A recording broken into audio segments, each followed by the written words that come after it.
Hi friends, today let's learn about French Revolution. Basically, history is made of situations and events.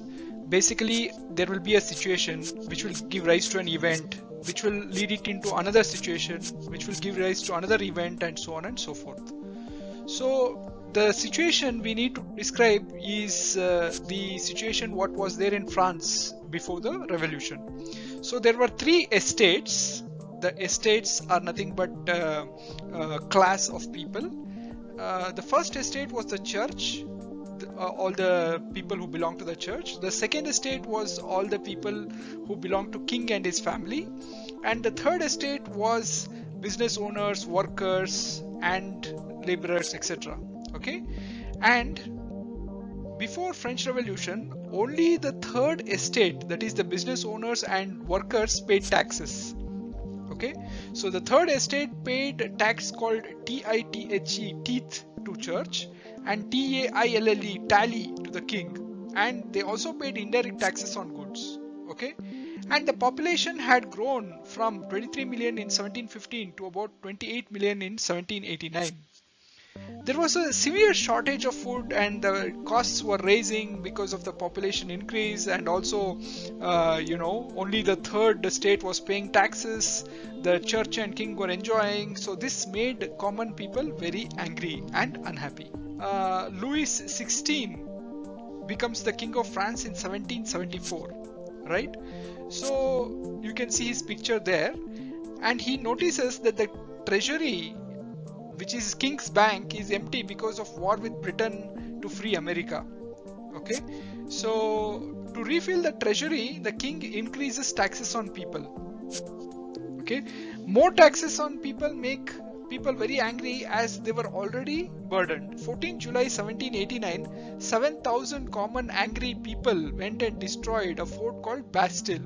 Okay, this can be considered as start of French Revolution. You can see the people attacking the fort in this picture. In 1791, National Assembly was formed, and National Assembly ensured that people also had power. So basically, all the people who were aged above 25 years, all the men called active citizens, voted for electors, which were a group of 50,000 men who then voted who should be in the National Assembly, which consists of 745 men. Okay, so this National Assembly was supposed to control king and ministers so that people also had power, and these active citizens also voted for a judge, so the power was distributed among the National Assembly, king, ministers, and the judge, so that people also had power in their hands. So you can see the picture of National Assembly meeting taking place there. People wanted liberty, freedom, and equal rights. Okay, and there was educated middle class which wanted to end the privilege due to birth. So just because somebody is born in king's family doesn't mean he has to get privilege. So that was the point made by the educated middle class. The educated middle class also became rich by selling woolen and silk products to either the people who were in the church or the kings, or traded with the other countries. And because of this, King Louis XVI was afraid that he will lose power. Louis XVI secretly negotiated with the King of Prussia to defeat the National Assembly of his country. But the French people got to know this, and they declared a war on Prussians and defeated them in Battle of Valmy in 1792. So you can see a picture of Battle of Valmy. Because there was war, there was more unrest among people. Okay, men were fighting in the war, and women were burdened with earning a living and also looking after the house.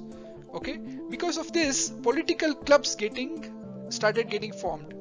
Jacobins was the biggest and most important among the political clubs, and Jacobins' leader was Maximilien Robespierre.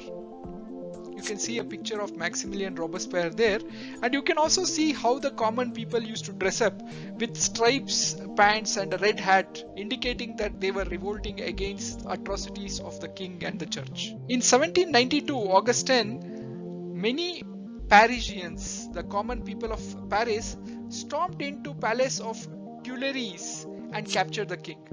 Okay, here there is a picture of Palace of Tuileries getting attacked, and the king was captured. Okay, so the people now elected a new assembly called the Convention, and France became Republic. Okay, and on 21st January 1793, King Louis XVI and Queen Marie Antoinette were executed. That is, they were killed. 1793 to 1794 is referred to as Reign of Terror. This is because Maximilien Robespierre followed a policy of severe control and punishment, right? All of his political enemies were arrested, imprisoned and killed. This situation made people very unhappy. In 1794, Robespierre was arrested and he was killed. Okay? And in France, the wealthier middle class seized power.